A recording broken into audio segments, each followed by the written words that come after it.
3 years before there was any hint of circulating SARS-CoV-2, Moderna patented a sequence that fully contains the information in the Furin cleavage site and the flanking regions.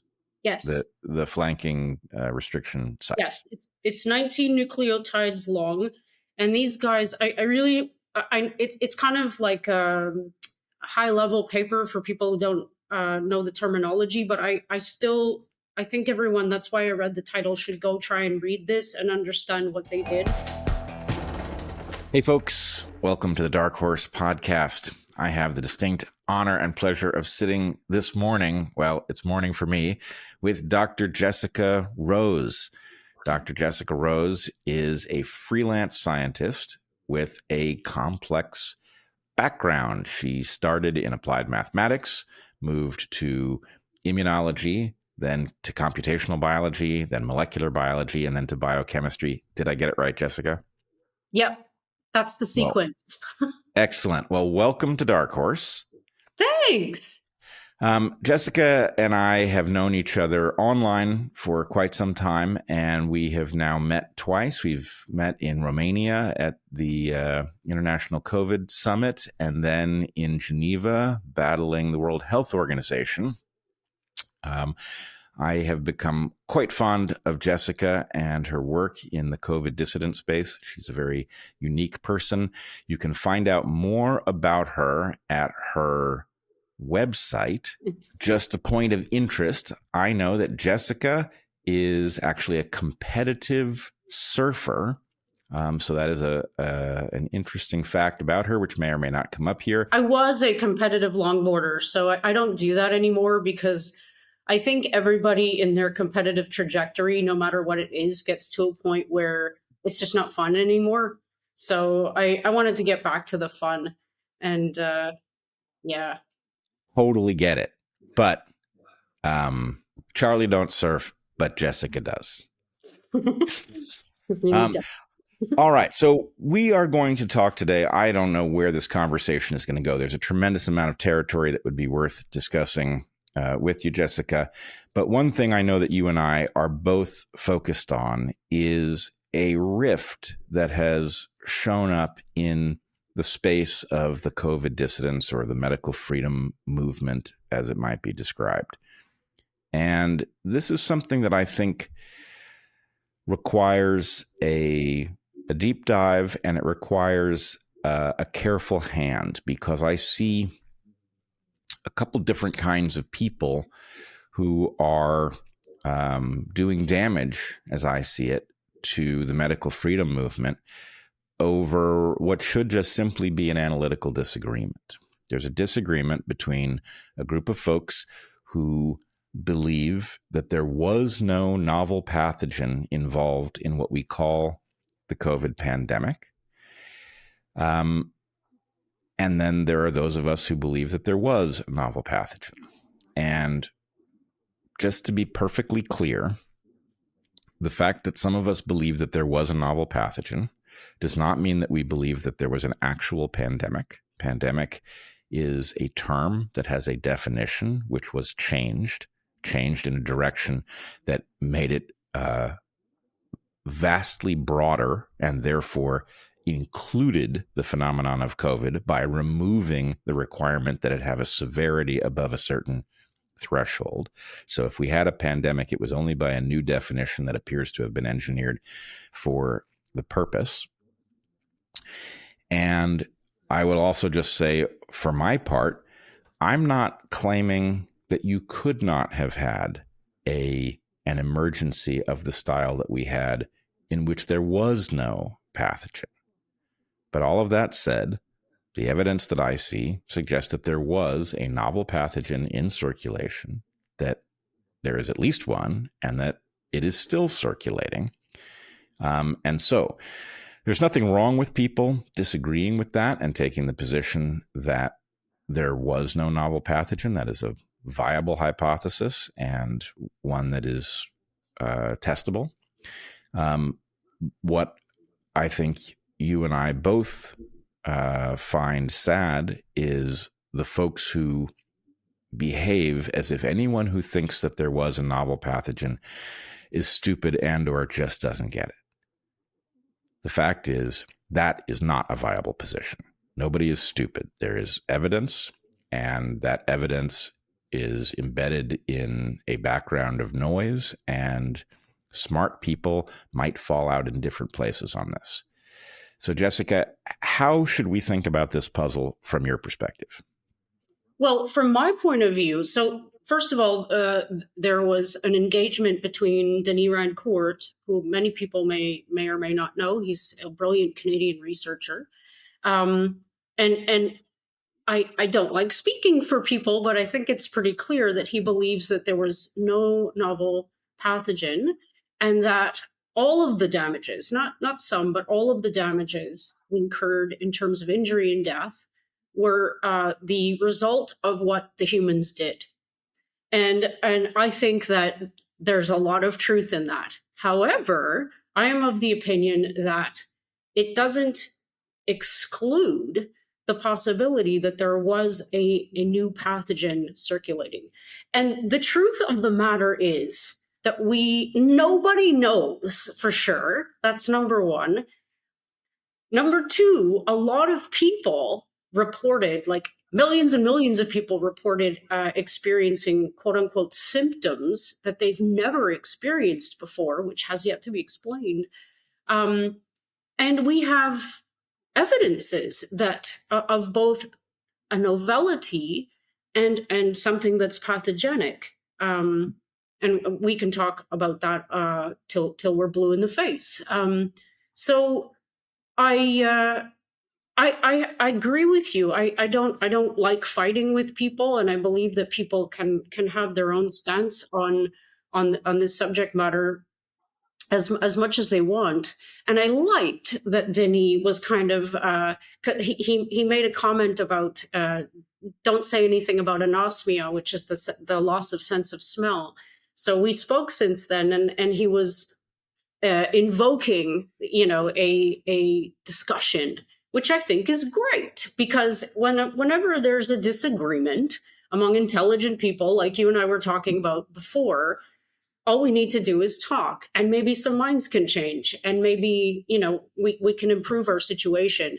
And by the way, I think that's really important, because nobody doesn't want to improve our situation because there's been so much devastation for whatever reason. And no one's going to refute the fact that most of the damages that were done were at the hand of man. Like, everybody who knows who I am know that I'm not an advocate for modified mRNA LNP products. Yeah,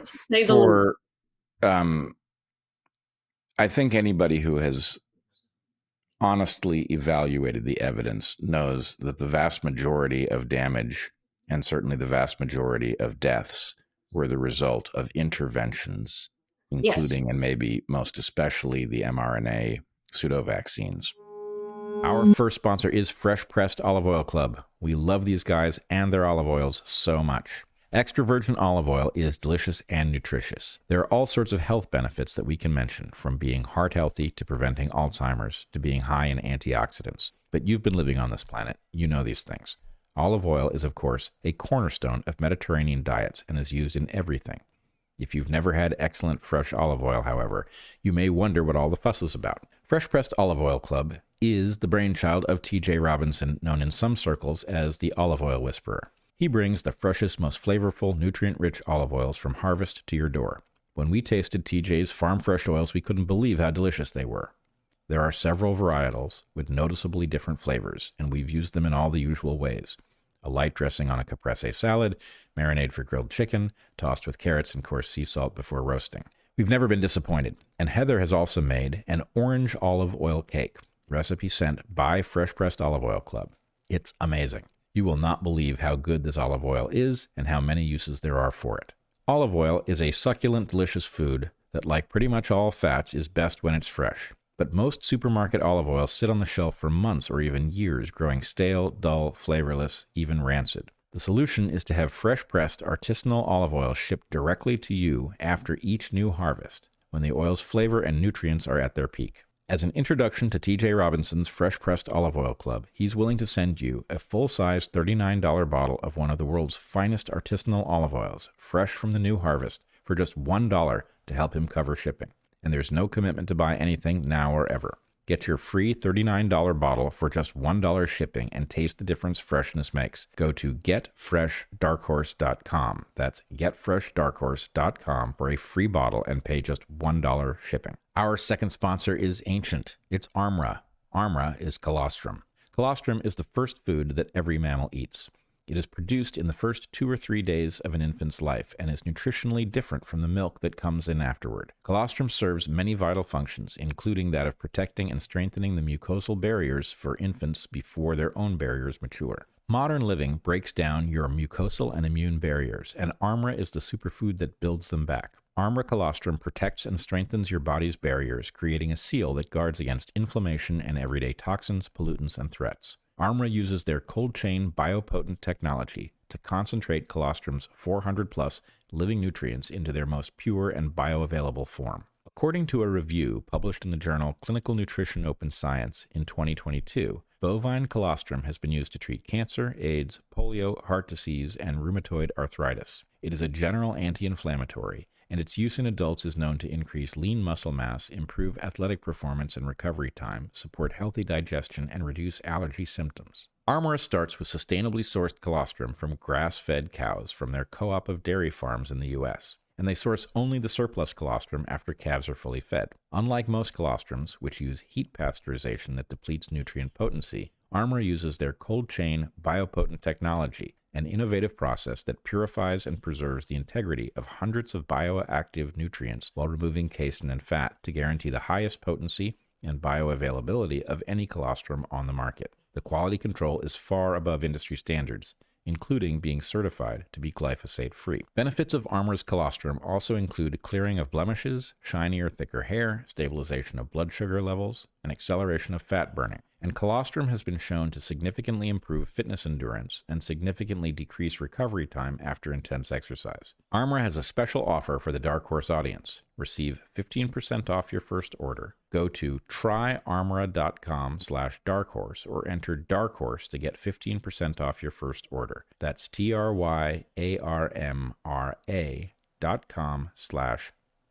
Our final sponsor for this episode is the amazing Helix, which makes truly fantastic mattresses. Have you ever been traveling and climbed into bed only to discover that the mattress wasn't comfortable? If you've traveled at all, that has almost certainly happened to you. Conversely, have you ever experienced the feeling of relief when you discover a great mattress? One that lets you sleep comfortably through the night. Helix is that mattress. It's amazing what a difference it makes. Helix Sleep is a premium mattress brand that offers 20 unique mattresses based on your unique sleep preferences and your size, including the Helix Plus for big and tall sleepers, and a mattress for children. Take the Helix Sleep quiz online, and in less than 2 minutes, you'll be directed to which of their many mattresses is best for you. Do you sleep on your back, your stomach, or your side? Do you toss and turn or sleep like a log? Do you prefer a firmer or softer mattress? All of these are taken into consideration with the Helix Sleep quiz. Once you've found your perfect mattress, it ships straight to your door free of charge. Then you'll have 100 nights to try it out without any penalty. If you love it, which you almost certainly will, you won't need to use your guarantee. And Helix mattresses all come with a 10 to 15-year warranty. Every Helix mattress combines individually wrapped steel coils in the base with a premium foam layer on top, providing excellent support for your spine. Helix mattresses are made in America at their very own manufacturing facility, and both mattresses and facility are 100% fiberglass free, which is put in many mattresses as a flame retardant. Helix mattresses are built for human bodies and built to last. Helix also supports military, first responders, teachers, and students by giving them a special discount. We've had our Helix mattress for over 2 years and look forward to it providing many more years of excellent sleep.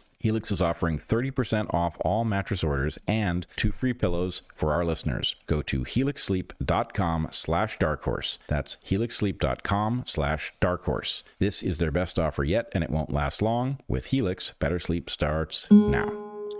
So there's no disagreement in the dissident community about that. In fact, I don't know a single dissident who doesn't see substantial harm, even those who believe that the pseudo-vaccines had some utility, which many of us do not believe,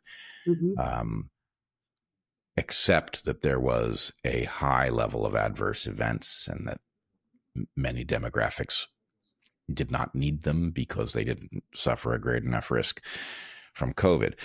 I do want to go back to Denny Rancourt for a second. 2 points. One, do you know exactly what Denny Rancourt's background is? Because I think it's actually relevant here. Yeah, I don't know it off the top of my heart, but I'm going to just pull it up here. Just a second. That's funny. Wikipedia calls him an activist. He wouldn't say that, I don't think. He's No. a physicist. Like, if you want to say what he is by field, he's a physicist. And he was at the University of Ottawa, and also the University of Toronto. Apparently, there's some kind of conflict that he was engaged in before, which I don't know much about. But like from the point of view of the rigor and seriousness that he approaches questions in science, I really respect this guy. Like he's not messing around. No, he is highly rigorous, highly intelligent, but not a biologist. And I don't think that has to exclude him. But to the extent that I think he might be making an error, I do suspect that it has to do with being used to physics, which, there is complexity in physics in certain branches, not most of them. There's complexity, but what you don't have is any complex adaptive systems, right? Those systems require you to get into biology. And so when we are talking about things like pathogens, we are inherently talking about complex adaptive systems which abide by a different set of rules. Again, I'm not saying, I think highly of a lot of Rancourt's work in this area. But to the extent that he has the sense of, well, if there were a novel pathogen, we'd see it in the data, and we don't, I think the error that he is making is that he's not understanding the level of noise and the nature of the noise in a complex adaptive system. Now, anyway, that's a claim. We will get back to it. But interesting. Just to comment on that, so for people who don't know, who aren't academic nerds like us, it's so interesting to me over the years. Like basically, I've been nothing but a student. I mean, I worked at a restaurant as a manager once, but like basically, I'm an academic, and people are very you'll know what I mean. People are very protective of their own field, and it's like you'll see this if you ever get into like somebody's specific work. A lot of people aren't like me. They'll have started on one point and followed that trajectory through until the present in the same field.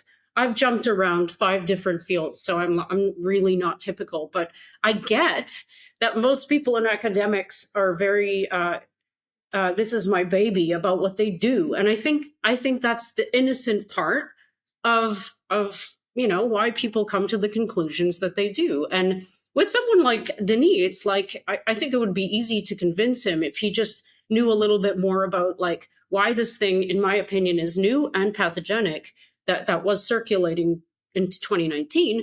That maybe he would say, "Oh yeah, it is possible that both things were going on at the same time."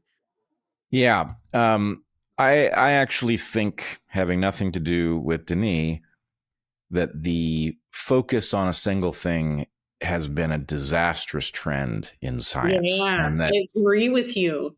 It is the selective consequence of, the cutthroat nature of academia. At the moment, there just simply aren't enough jobs, and we train far too many people for the number of jobs there are. And the reason we do that is mundane. It makes the work of the university cheaper because you can offload it on graduate students. But anyway, what it has done is it has caused people to narrow their focus, and instead of becoming, masters of a large realm, instead of becoming generalists, they focus very narrowly to become completely dominant in some area so that they increase the chances of getting the job. And this was a catastrophe during COVID. Yeah, because what it meant, people might have a high level of expertise in vaccinology, but they don't know enough about virology, and the virologists don't know enough about evolution. And so Anyway, I also, like you, am a generalist, and I think that that was actually a necessary toolkit in order.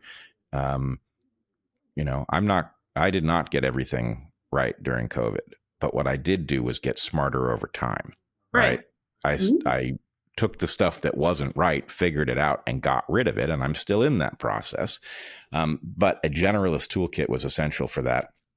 And I think one of the things that we're tripping over is a lot of people have seen something, right? They've seen, well, there's no evidence of a pathogenic spread in the death data, right? Well, it wasn't a very deadly disease, Yeah. right? So, the question is, you know, you might conclude that the common cold doesn't exist if you looked at the death data, even though I'm sure it has a tiny little impact. It might be buried in the noise and it wouldn't be enough to convince you of its existence. But if you've ever had a cold, well, I'm not going to say there aren't people too foolish to believe that, colds exist. There are obviously people out there who claim there are no viruses at all. I don't know whether that is an absurdity that's been seeded to confuse things, to make it hard, because I know that even the people who think there was no pathogen during the COVID so-called pandemic find themselves embattled by the people who say they're fools because there aren't any viruses at all. It's not like there was no virus here. There simply aren't any viruses. So you have a whole bunch of factions. And I guess my point would be, look, there's a medical freedom movement. I'm sure there were people who were at the forefront of it before COVID, but a lot of us found ourselves there watching what was done to humanity over whatever it was that took place in that period. Mm-hmm. We've been educated about tyranny and about the way public health is being abused in order to infringe people's rights. And that group of people is essential.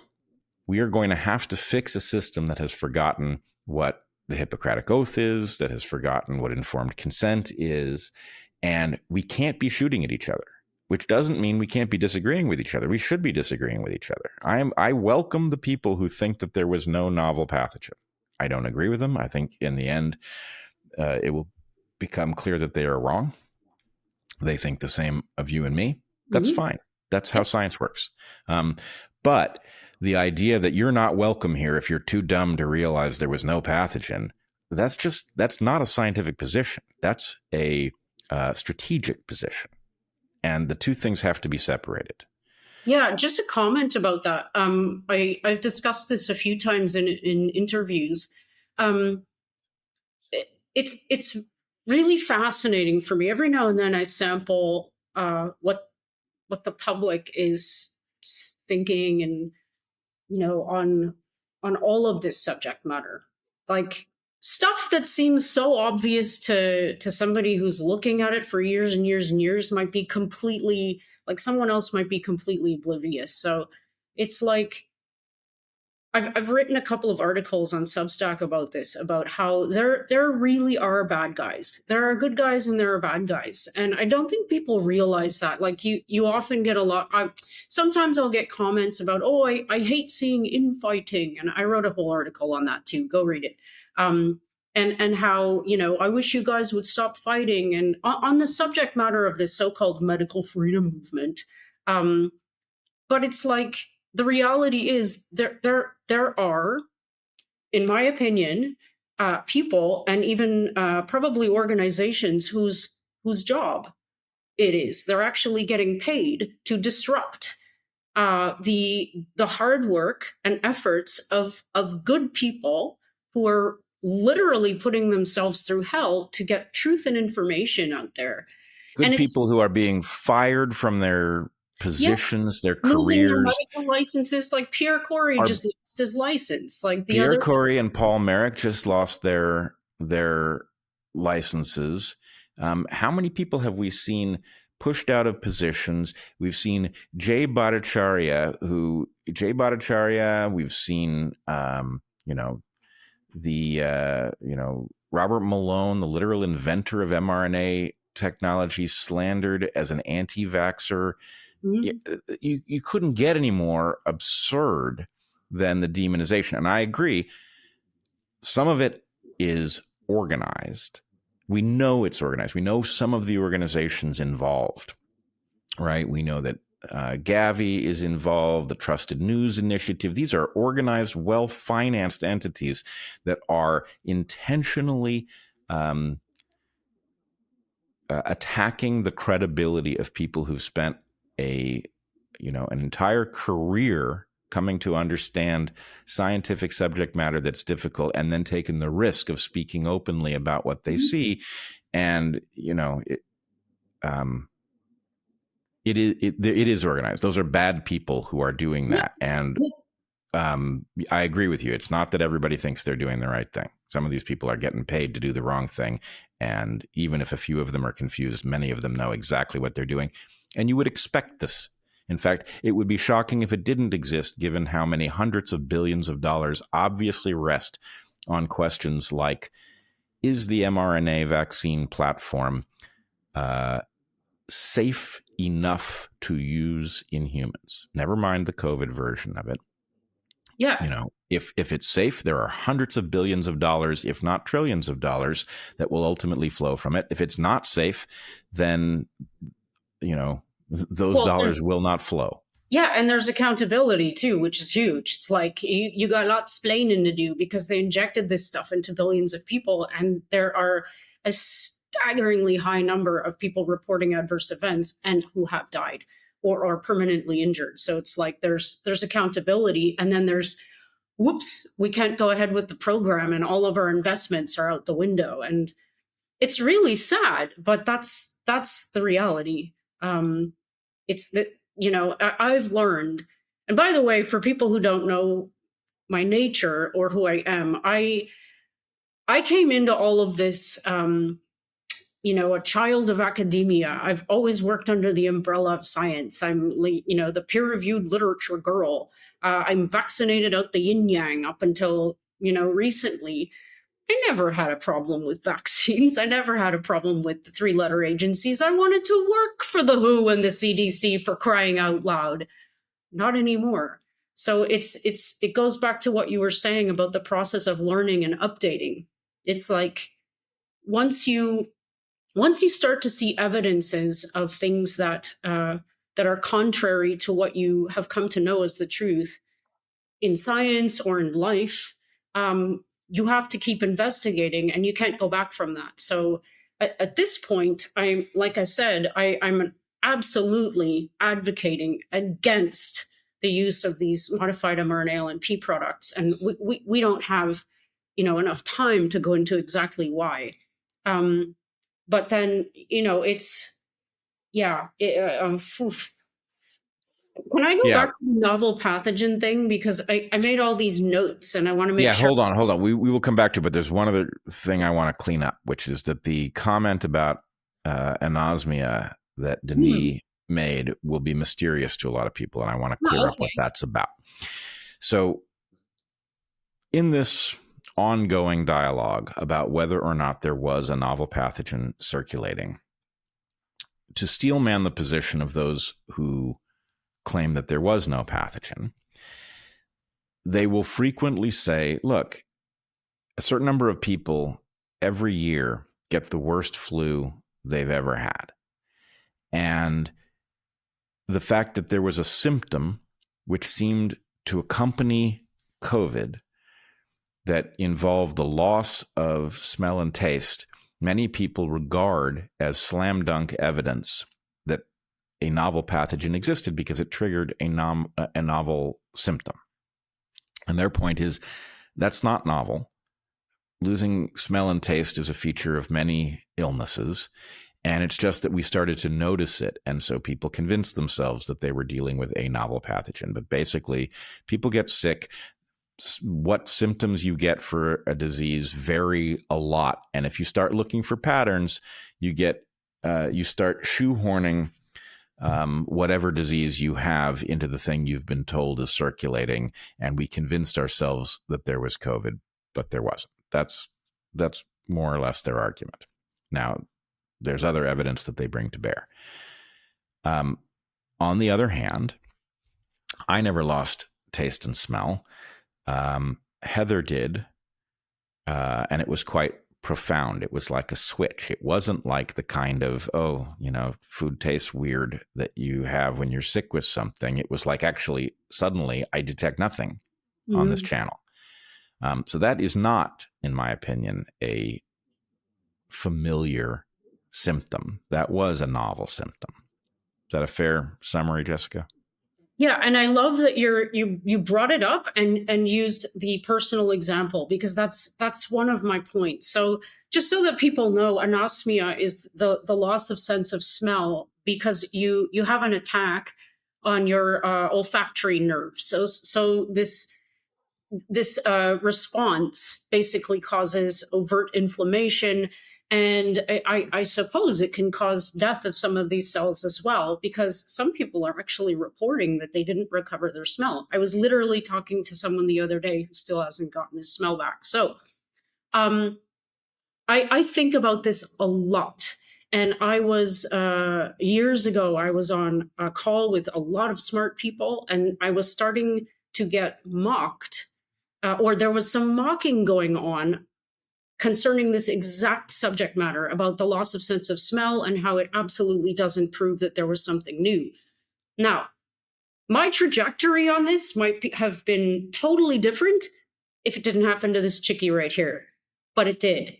And I can tell you, I lived in Newfoundland for 17 years. And for anyone who doesn't know about Newfoundland, it's basically a rock on the east coast of Canada. And it's very cold and it's very wet. And it's very foggy. It's beautiful, though. And there's very little sunlight. There's something like 30 days of sunlight a year. So we suffer there from seasonal affective disorder, which is, just this name for not getting enough vitamin D. So the bottom line is we are susceptible to circulating pathogens like the flu and the cold viruses and stuff. So every year I would get, and I was healthy. I've always been healthy. At least one flu, what I suspect was the flu incident that would nearly land me in the hospital. Every time I get sick with a respiratory guy, I have lung involvement and I have sinus involvement. I've had chronic sinus infections for most of my life, which was always a problem when I became a surfer, until a surfer told me about turmeric, and I'm not going to go on about that, but it's a life-changing herb. Never, ever, ever, not once did I even have a tingling of losing my sense of smell or taste. And that's never happened to me. I'm 50. Well, I'm 49. I'm going to be 50 in a couple months. I know this body. I take real good care of it. I know how to deal with that feeling that you get just before you know you're about to get sick. You get a little achy and a little headachy and tingly. I know how to deal with that stuff. I'm not, I'm not perfect, but it's, I've learned, by experiencing these things. So when I got SARS, when I was introduced to whatever what I think is a new pathogen was in the summer. So, there was plenty of sun, plenty of exercise. I was perfectly healthy. It hit me like a brick in the head. Now I can hypothesize as to, why that was. Maybe it activated some latent Epstein-Barr. I don't know. But the thing that was absolutely unique to whatever this was that hit me was this loss of sense of smell. And it was just like Heather, it was just gone. It was gone so fast that I didn't even recognize it until one day my pot on the stove started catching on fire. I didn't smell it. And I started crying. And I was like, oh my God, I didn't smell it. It's, for anyone who hasn't experienced this, it's traumatizing as hell, because not only can you not smell, but you can't taste. And so this was, my point is in this long personal story, and I'm telling this in this way to make a point, is that this was my personal experience as a rational thinking person who knows a lot about this stuff. I study pathogenic viruses for a living, quote unquote. And this was new to me. Something new came into this thing, this watery sack of flesh that I walk around in. And so my point with Denis, when I wrote a response to his tweet that there was no new pathogen and don't make remarks about anosmia, is that I don't think that it's wise if you're trying to form an argument or take a position to exclude a huge population of people who've had personal experiences. So, I've always been pro-individual.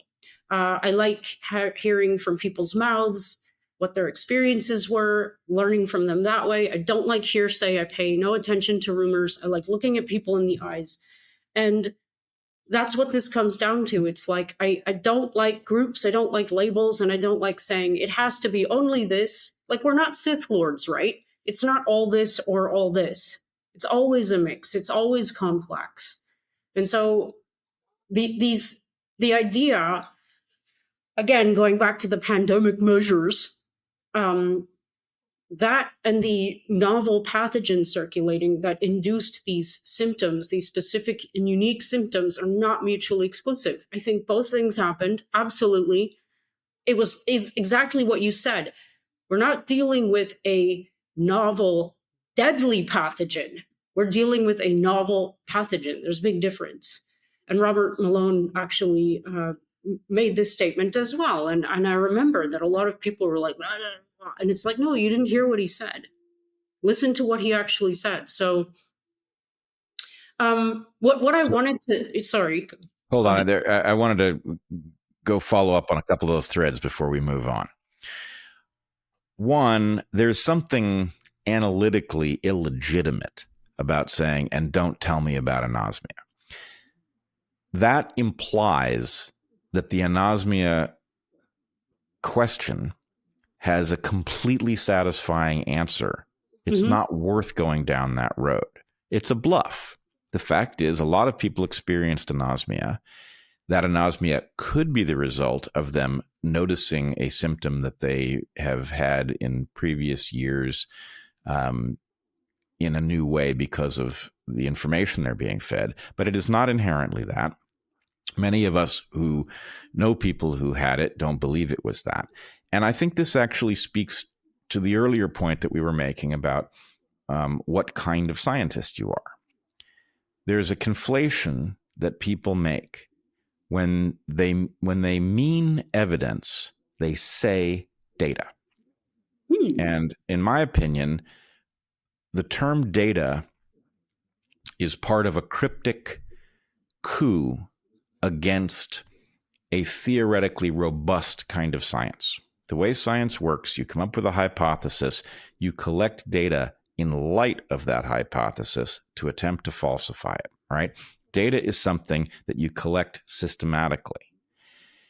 There is a tremendous amount of evidence that is not data. That evidence can compel you of things that aren't in your data.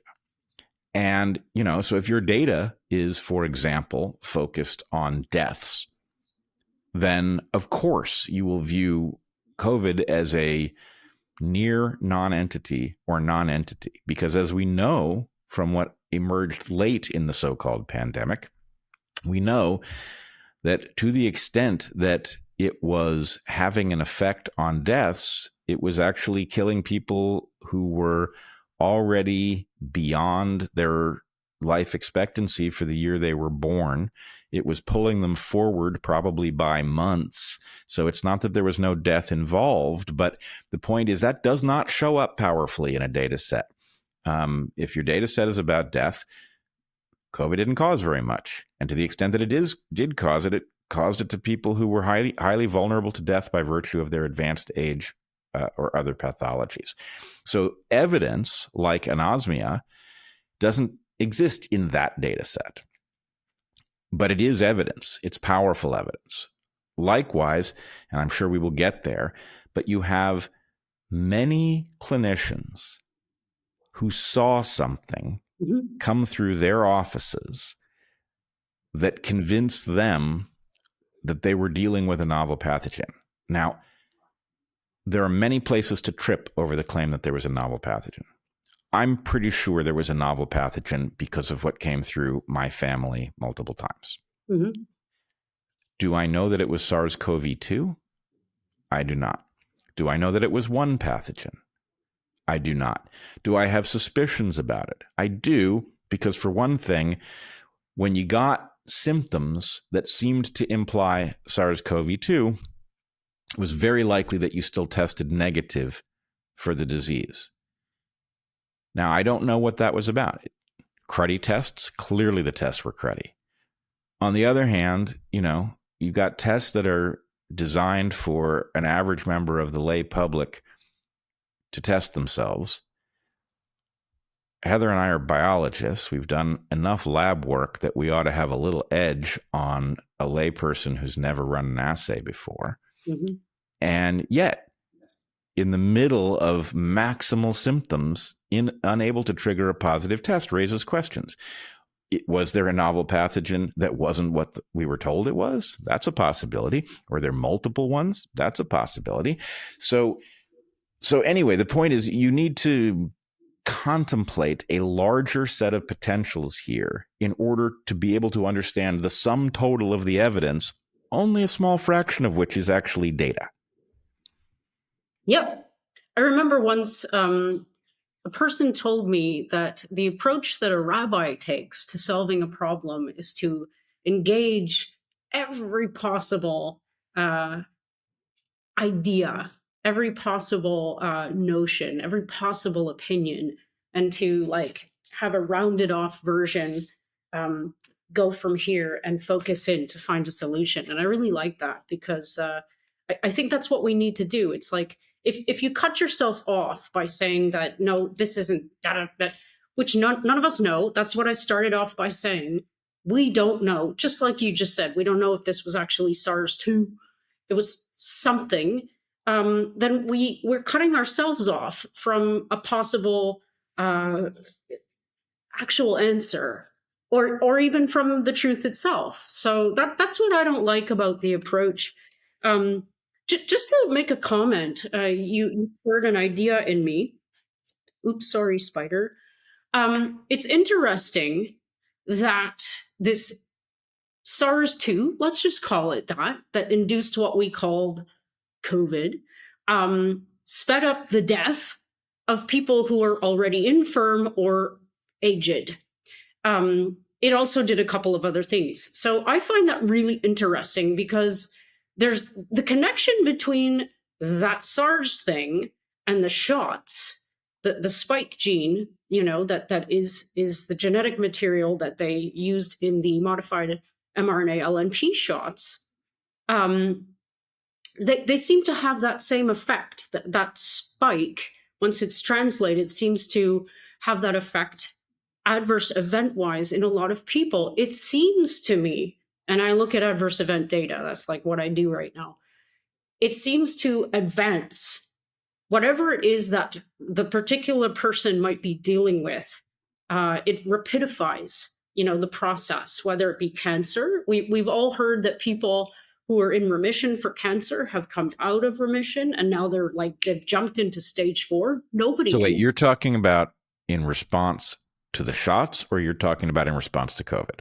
I'm talking about a connection between both of them, which is probably spike. I mean, that would be the logical conclusion, right? So it's not evidence that SARS-2, was actually actively pushing people forward into their death or to whatever condition that they might have had. But it's interesting, just as an observation, that it matches what we're seeing with the shots. So maybe it provides leaves rustling in the wind evidence that there was something indeed circulating, and that this spike entity, is quite insidious and inducing, these symptoms and even death in some people. All right. So let's be a little more systematic and let's talk about the various kinds of evidence that we see that suggests to us that there was a novel pathogen. Anosmia being one, that this was a pattern that seemed to clearly track a contagious pathogenic entity. That is to say, one detects a pattern if your kid brings something. I'm not talking about COVID now because kids were especially likely to be highly resistant to COVID. But if your kid brings a cold home from daycare, and then you catch it, and then your spouse catches it, right? It creates a little pattern. And the point is, it excludes, not 100%, but it excludes the possibility that it's an environmental exposure, right? That your new couch is off-gassing because the pattern involves... Which it probably is. Oh, your couch is no doubt off-gassing, but the point is, if a disease that takes 3 or 4 days for you to get on the other side of it, that gets passed from one person to another as they are at sort of maximal symptoms, right, moves through a family. If it was your couch off-gassing and your spouse was sensitive to it, then why should you be getting sicker as they're getting better? Mm-hmm. Because the level of off-gassing is either consistent and they should remain sensitive to it, or it's not, in which case everybody who's sensitive to it should have declining symptoms at the same moment. And so this is suggestive that you've got a pathogen that entered your house and moved from one person to another. And then, of course, as we all know, these things often jump a person, right? Yep. One of your kids gets sick, the other one doesn't. Why is that? Maybe that one of your kids has a prior exposure to some similar enough disease that they have a cross-reactive immunity that protects them.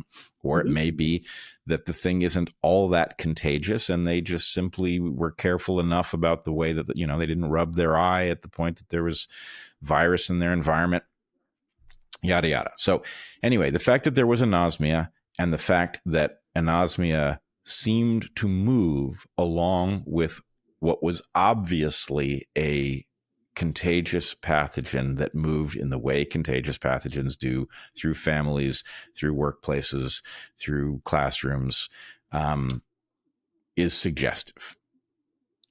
What else? Okay, just to back up the boat here. Now, I assume all of your listeners know what a novel pathogen actually means. So, but novel to like immunologically means that your immune system hasn't seen it. So it's going to mount a new reaction, a new immune response. And pathogen is just something that causes a disease. And, we can debate what that means. But I mean, basically when like a pathogen can be a virus, a fungus, a bacteria, it can be a toxin. If it induces a disease in you, then that's a pathogen. So I wanted to make sure that everybody was on the same page on that. So I think you'll like this. I think like one of the ways that I imagined we could approach this subject matter is by assuming that there's no new pathogen. So what that would mean is that there either wasn't something new, or there wasn't or that it wasn't a pathogen, a disease-causing entity, or both. So like maybe we could approach it from that way, and the first one I would attack or provide evidence in support or against is the new part. So the way that I would start to do that, and I don't know if your public is lay public and if they know about this Furin cleavage site thing, but they probably do. So there is this set of amino acids, this 12-mer. It's basically like 12 nucleotides in a row that encode 4 specific amino acids that is encoded in the SARS-2 entity, let's call it that is not found in SARS. That's very weird. It's also not found in mammalian genomes or previous viral genomes. It's a new thing. It's absolutely, definitively novel. Not found in any sarbecovirus, which is the clade from which SARS-CoV-2 emerges. Right. So this is very interesting, and I've done a lot of reading on this, and I've seen counter arguments that go something like, "Well, that's not true because MERS has a furin cleavage site," and in fact, it does, but not this sequence of letters, not the PRRAR. So the significance of that is that arginine, that's the R, the letter that's encoded, is something that human organisms like to use. And this has to do with some stuff that I don't need to get into technical detail about, transfer RNAs, blah, blah, blah.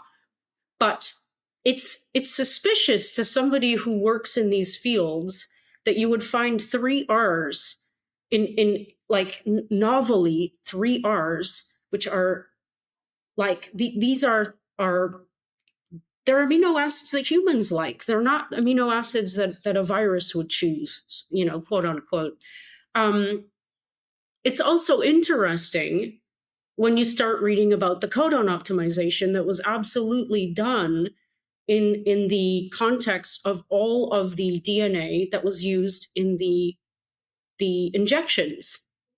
These things, this DNA was codon optimized, which basically just means that it was modified. The nucleotide sequences were modified in specific ways such that the amino acids didn't change, the sequence didn't change, such that the humans would make the most amount of protein possible once that coding material got to ribosomes, for example. So it's suspicious. Now, this isn't like evidence per se. It's just weird, and it makes you tilt your head and go, that's interesting. So we have something that we never saw before. We have arginines, like lots of them, that's kind of weird because that's not something a virus would pick. I'm imbuing them with human qualities, but you guys know what I mean. It's not something that selection is known to be biased towards in viruses, and it is known to be biased towards in humans. Exactly. Thanks for making it sound better than I made it sound. and I really want to piggyback before I lose my train of thought onto the next thing that basically is the so-called mic drop. Some researchers have discovered there's two things that should make the mic drop, actually. Flanking. Now, I don't know if everyone can visualize this. If you have a string of amino acids, just think of it as a line. Flanking this specific peptide, the sequence of amino So acids. I'm just gonna make this clearer for people who don't speak this language. Oh, good. Amino acids are the molecular subunits of peptides, which are the subunits of proteins. Okay. So when we talk about nucleotides, we're talking about DNA and RNA. When we talk about amino acids, peptides, and proteins, we're talking about we're talking about the actual machinery that does the work of cells. Yeah, it's the genetic versus the protein level. So the information versus the mechanistic level. The protein does the work. The nucleotides, the DNA and RNA, store the information. That's right. So flanking, you can think of it as bookends. This peptide, let's just call it the furin cleavage site for lack of a better way to say it, are these things called restriction sites. So restriction sites are something that's found in nature that, like the CRISPR-Cas9 system, has been absconded from nature and slightly altered for use in biotech. So restriction sites have a one-in-one relationship with something called a restriction enzyme. So if you have this little site, which is just, it's a short sequence of nucleotides, you have a one-on-one restriction enzyme which acts on that. All right, And so let me try an analogy so people get it. Okay, good. Imagine that you had a diagram on a piece of paper, and it had 5 different patterns of dotted lines around different items. And each pattern of dotted line was matched to a particular kind of scissors that were useful for cutting it. So imagine that these were circular dotted lines that you were supposed to cut on, and that you needed scissors that were, of different lengths to optimally cut the different kinds of dotted lines. So when you see a dash dot, dash dot, dash dot, you use scissor number 2. And when you see dash dash dot, dash dash dot, dash dash dot, you use scissor number 3. So the restriction sites are like the dotted lines, and the restriction enzymes are like the special scissors that cut only that line. Exactly. They're molecular scissors. I remembered something I really wanted to say about the PRRA. It's the chances that this. Oh, here it is.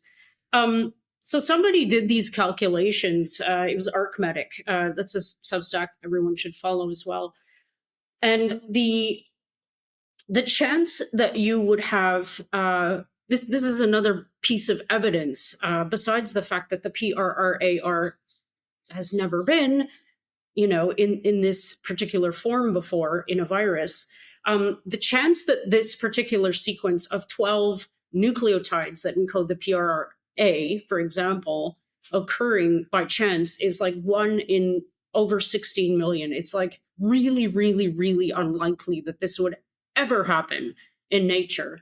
So wait, that is the probability that if you were going to have a Furin cleavage site, that it would be spelled this way, or that's the chances of this sequence occurring ever under any circumstances?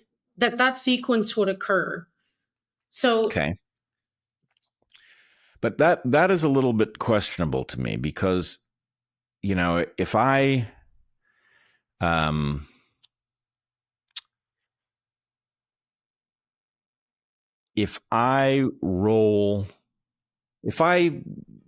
deal some cards and I deal a random hand of 7 cards, we can look at that hand, no matter what hand it is, and we can say that is a hugely improbable hand. The chances of that hand are, they're going to be 52 times 51, whatever. It's going to be a large number. And so the point is, the fact that the hand you got is improbable doesn't mean anything, because all hands are equally improbable. Right. So I guess the question is, I'm curious about what this calculation, you say 1 in 16 million? Yeah, it's based on 1 in the number of nucleotides that we have, which is, the options that you can choose from, the A, C, G, T, to the power of the mer, which means like how many of those you have in a row. So in a 12 mer, you have 12 of these nucleotides in a row. So if you're thinking about rolling the dice or whatever, you have a 1 in 4 chance of getting this, and then this. And so the calculation, or this number that I'm giving, is based on that. So it's 1 in 4 to 12. So that's what that number is. So okay. I hope I got that right. But anyway. Yeah, I'm still not sure how to think about that probability. There's something about it that needs a context that I can't quite figure out in order to understand exactly how improbable that actually is. But yeah, I concur. But I mean, basically my point was it's very unlikely that this would happen in this way. So am I correct? This is your specialty, not mine, but am I correct to say a Furin cleavage site has never been seen in a sarbecovirus? That's the subfamily of viruses in which SARS-CoV-2 lives. So that's anomalous. It's not impossible that it would show up, but it's certainly conspicuous that it exists there, and none of the relative viruses have it, and that no furin cleavage site that is known from nature has ever been spelled this way. That's right. And further, that the way it is spelled is suggestive of something human, not viral. Exactly. And so what I cut myself off. So it's flanked by these restriction sites, which is a biotech tool. And we use this in reverse genetics to make viruses, basically. So it's a way to stitch little fragments of DNA together to say if you wanted to produce a virus in a lab or whatever. So these are tools that are used to cut, and we also have the annealers to repaste segments of DNA together. So again, what are they doing there? It seems really strange that these things are there, and I could argue with myself and say, well, this happens in nature. But the thing is, it's like, why is it flanking this particular region, this particular furin cleavage site so tightly?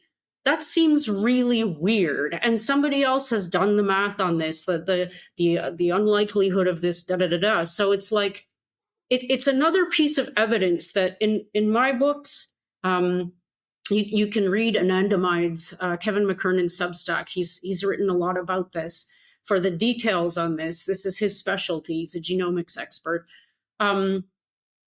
This is just something that I think anybody who's claiming that this wasn't novel, synthetic, created, would have a really hard time explaining.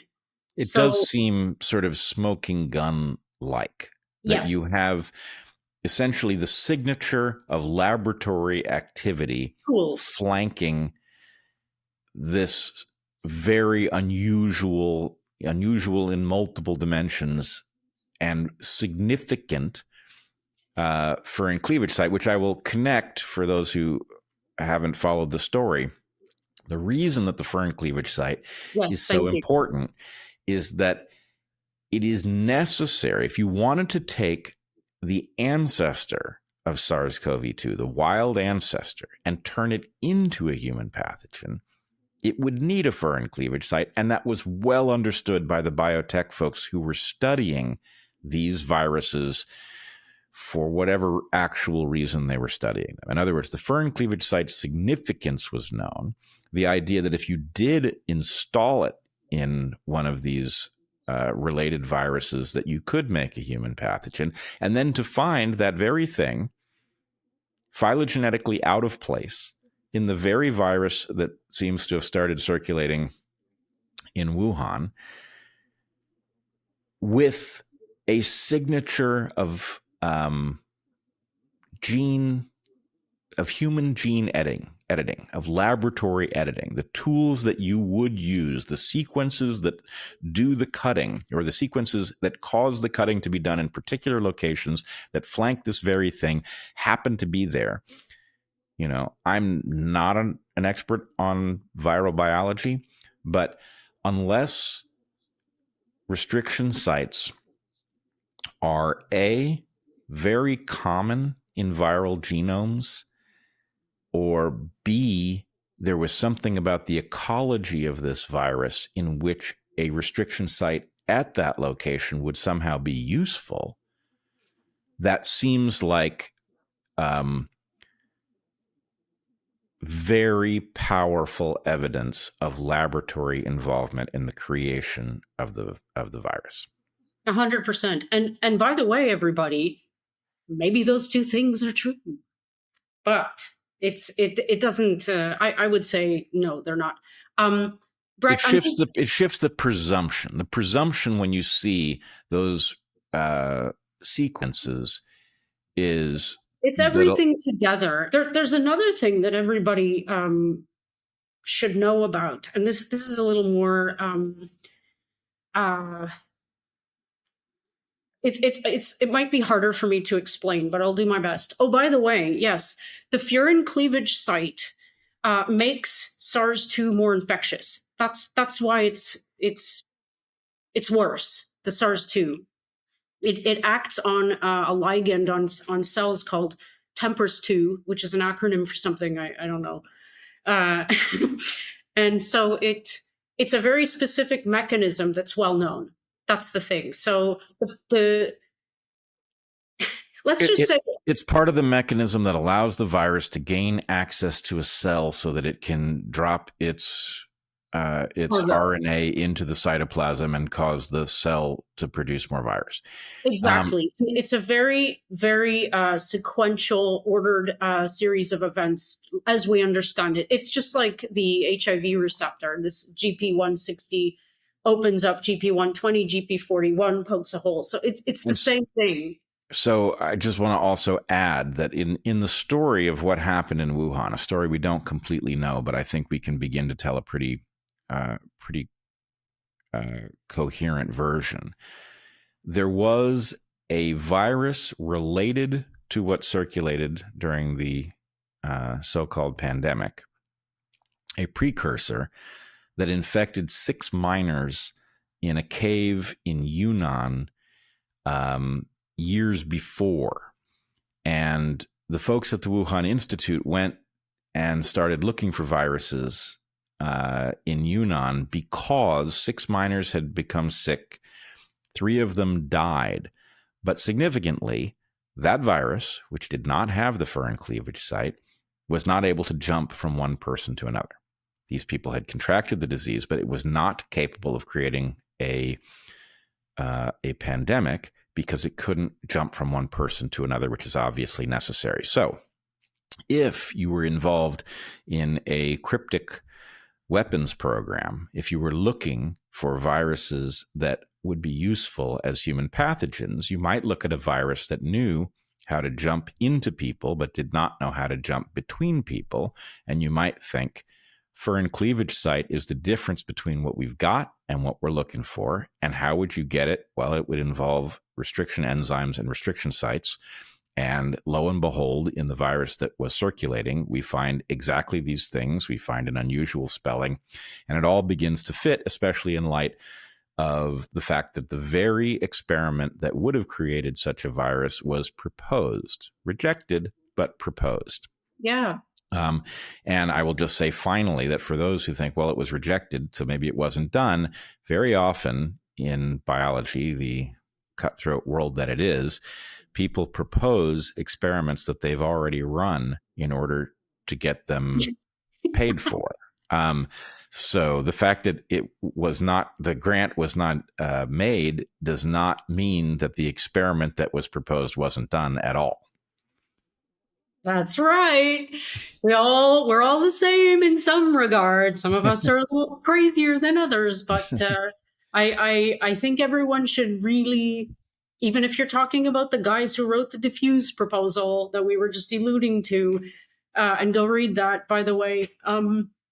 Everyone's a human, and I mean, if somebody has an idea. Like, let's just say what it is. It's a brilliant idea conceptually. It's madman when you're talking about actually making these things in real life and putting versions of them into people. It's immoral, yeah, but it is scientifically rational. It's fascinating, like really. Like if you look at it completely from the bird's eye view, we're never going to do anything with this, which is what they probably are always saying. It's like if they need more money to do it, I agree with you. I think that they probably already did it. I think it's highly likely that they already did it. And this was just a, what's that word when you have to make it look good for the books? Well, 2 sets of books. Yeah, well, clearly. We need government approval, and we need money in order to proceed with what we've already done. It's like, it's the ruse. As long as we are detoured off in what these cryptic weapons makers are thinking, I do want to make this extremely... Oh God, do you know what they're thinking? Well, I kind of do. Yeah, I think I do. And it's grotesque. Let's hear it. But I think the idea is, well, we've looked at all the human pathogens, and it seems like there are a lot of them, but most of them are not weaponizable for one of a dozen reasons. And we're left with this list of, I don't know, 20 critters that have weaponizable potential, but we've looked at them all. We've got a few. None of them are that exciting. But you know what? Nature is full of viruses that could be weaponized that we don't know anything about, right? It's like a gigantic shopping mall of viruses that don't infect people but could be turned into powerful weapons. And if we don't do it, our enemies are gonna. So let's go shopping. And let's go shopping is a tough project because most of these viruses are so far from anything that could be useful in humans that, they just don't apply. But you get word, 6 miners have gotten sick shoveling bat guano out of a cave. That means you've got a virus that's within shooting distance of a human pathogen that nobody else knows about. Let's go get it. And then let's do what we know needs to be done in order to turn it into a human pathogen. Why they did it, I don't know. But that people who were interested in broadening the list of potentially weaponizable pathogens would have seen 6 seriously ill miners as a flashing neon sign that there was a virus they might want in a cave that the location of. That makes perfect sense to me. Again, it's absolutely immoral. You are, whether you know it or not, you are a terrible person if you are taking viruses out of nature that cannot infect people and turning them into viruses that can infect people. You are betraying your obligation to humanity. I completely agree with you. And I mean, there are probably a lot of people who are listening who believe in God or variations of God and Jesus and all that. But like, it defies nature itself, in my opinion. Like you shouldn't cross certain lines. And the thing about it that's probably going to end up being really ironic is that we're all going to end up with egg on our faces because of the actions of this small subset of people, the irresponsible, amoral, and unethical actions. It's like there are some things you shouldn't do, like messing with the genome of things. I don't think we should be doing that. It's not that I don't see the glorious conceptual beauty of eradicating disease by getting rid of gene mutations, for example. I get it. I really do. I see that as potentially a great idea. But the problem we're having here is that the people who are in charge, apparently, like it really does appear this way. And again, we're all learning as we go. Their motivations are mucky. They don't have these benevolent intentions to make every single human being disease and mutation free, for example. They're not trying to make healthy humans. In fact, I would argue that the way that we're living right now, especially in the West, is that the system is making humans sick. And this is great for the pharmaceutical, this industry that is the manufacturer of injections and pharmaceuticals. But I mean, we don't need to go like into that arena too far. But it's important to mention because it's like, well, it's going to be hard to phrase this properly, but look, people make mistakes and they can be very disastrous, right? People start wars that kill hundreds of thousands, sometimes millions of people. That is actually in a different category than transporting a pathogen across a species boundary that humanity will be stuck with forever. No human has the right, under any circumstances, to take something that cannot infect people and turn it into something that can, because what you will end up doing, Anthony Fauci is an old man. At some point, he's going to die, and the cost he is going to pay for this thing will be done. But the cost humanity will pay for it will go on potentially forever. So that is not any individual's right to decide. This is a good idea. We have to do it. Our enemies are going to do it, so we should do it. You don't get to do that. This is you taking something that is going to shorten human lifespans, is going to degrade the quality of life. At best, it is going to rob every human who's susceptible to it, which seems to be most of us, of weeks of a life that is precious. Yeah, You and had the no right to choice. do that, Fauci. None. Yeah, 100%. I agree with you. It robs you of your choice as well. It's like nobody would be okay with that if they knew about it. So this behind closed doors thing. I mean, wow. I agree with you 100%. Though it's nobody's right. You can't just seize the right to do something that's going to affect absolutely everybody. That's crazy. Like, you got some weird ass megalomania on the go if that's how you're operating. That's clearly there. Yeah, we all see that. Seems to be a quality that many people have these days.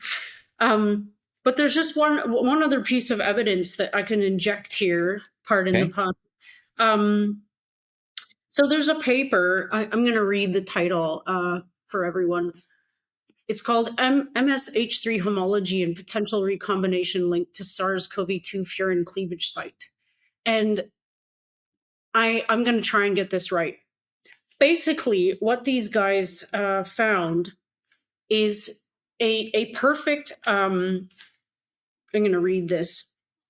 First of all, the MSH3 for short is a DNA mismatch repair protein. So it's implicated in cancer. So when this thing isn't working properly, you can get cancer.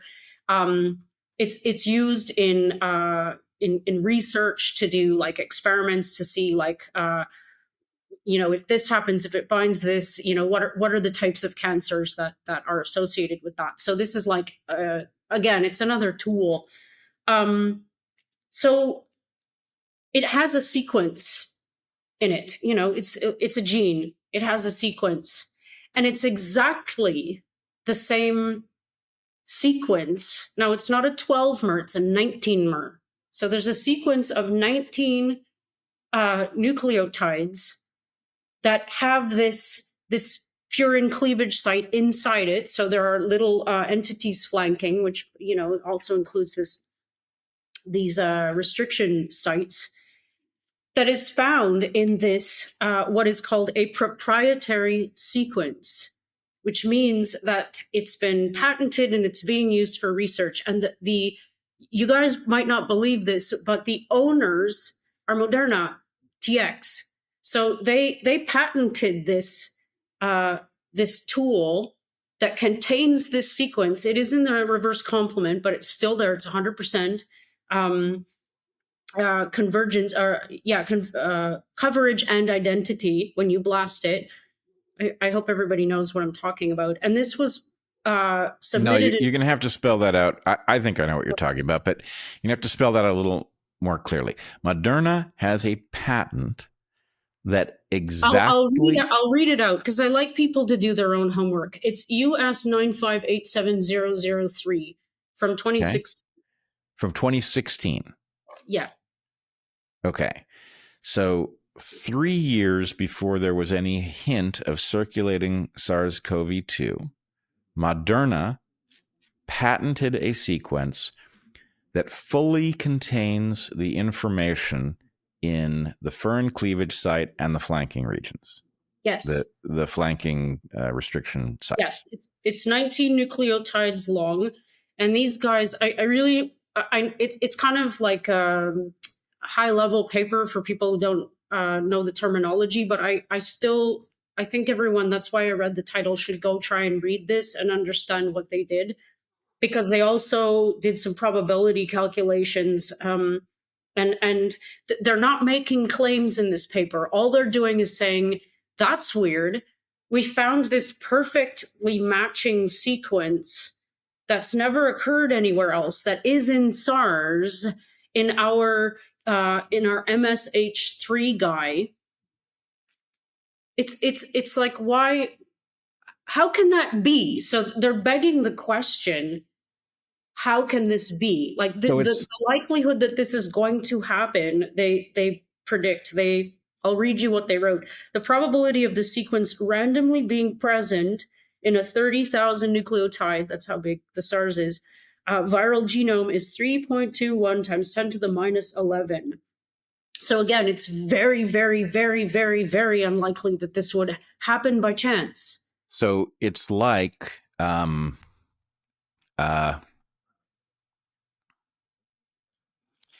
if, let's say that an assassin took a shot at somebody important, and that never happens. Let's say it happened, and let's say that they were wearing a shirt that they had scrawled in Sharpie the words potato rendezvous. Okay? Nobody knows what it means. And then we discover that 3 years earlier, a manuscript had been submitted by some other person to, I don't know, some publisher, Random House, under the title Potato Rendezvous. I don't know what the connection between the assassin is and the person who submitted the manuscript. Maybe we can't find that connection. But it is too bizarre to find this sequence described with precision in a patent that existed 3 years before there was SARS-CoV-2 circulating in the world. It is effectively the unmistakable prediction of a future historical event that turned the world upside down. So what it tells you is you don't know what the connection is, but somehow Moderna is aware of a key piece of genetic information before it becomes relevant to the world, and then it becomes central. Yeah. That's what you know. You know that there was some foreknowledge of something. Involvement, yeah. It's really, honestly, everyone, go read that paper. I want you to draw your own conclusions. I find it like, if you don't think the other two things, like the existence of the Furin cleavage site only here, the restriction sites isn't enough. Like, this to me is like, no. Like, okay, I don't believe in coincidences personally, but this is too many coincidences at one time, which I also don't believe. Like, it's for somebody who's thinking rationally and logically and trying to solve the puzzle, for example, of what happened, or to answer a question, is there a new pathogen? Did they make this thing? It just seems like it would be defective of me to draw a conclusion that, nah, this doesn't prove anything. I mean, sure, it doesn't prove anything per se, but it's pretty. It's well, pretty. If anything proves anything, it's pretty damning in the sense that there's some connection between these things. Now, in the interest of not, I think we will be accused of straw manning those who claim no novel pathogen. If I know them well at all, they will claim that whatever was circulating at first went extinct, and the rest of the phenomenon was the result of stuff that was already circulating, coronaviruses that were already circulating, that were capable of triggering PCR tests with high enough cycle thresholds, yada, yada, yada. And no doubt every trick in the book was played to make SARS-CoV-2 look more dangerous than it was, more common than it was, right? There was a lot of psyop, scare tactic bullshit. So that's true. But how much can we say about these anomalies that were seen in early SARS-CoV-2 and what is still circulating? Was that a question? Yeah. Can you ask me again? Yeah. How much of the anomalies that seem to be smoking guns remains in what is circulating today? Right. Yeah, I don't know. I don't know. I will say I don't find this argument compelling on the part of those who claim no novel pathogen because if there was a novel pathogen, that's a novel pathogen, right? A novel pathogen that was involved in some level of harm. But also B, these things are embedded in a wider ecology of viruses, Hmm. including closely related viruses like the many coronaviruses that Hmm. circulate that cause other uh, Goals. diseases, including colds. Hmm. So the idea that something would have been introduced into the pantheon of human pathogens via a laboratory, presumably the Wuhan Institute, but who knows, um, and that thing would have interacted with circulating coves and created some descendant that has some capacity to create disease, but may or may not contain the same smoking gun signatures that existed in the original. It doesn't really matter. The question is, did they change Yeah. the circulating Mhm. pathogens in ways that we are stuck with descendants we wouldn't otherwise have? Right. Okay, so in terms of the evidence, we've talked about anosmia. We've talked about the tremendous smoking gun oddities in the genome of SARS-CoV-2. Hmm. What else belongs on our uh, list of evidence? Um, I have several others at whatever point you are done. yeah, I totally want to hear those too. Well, from my point of view, my three primary points were, well, I think we covered what I was saying because basically it revolves around the idea that I don't think that you can um, just put to the side the personal experiences of people. So that's the anosmia and all the other stuff. Um, and yeah, the evidences of an actual novel pathogen, something that's new because it was made in a lab. Let's come on now.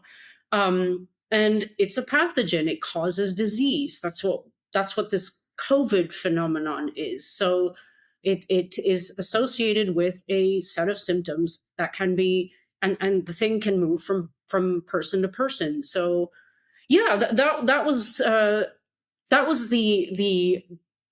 the guts of my reply to Denis. To go back to the original question. So I'd love to hear your evidences. Okay. Well, let's start with this one.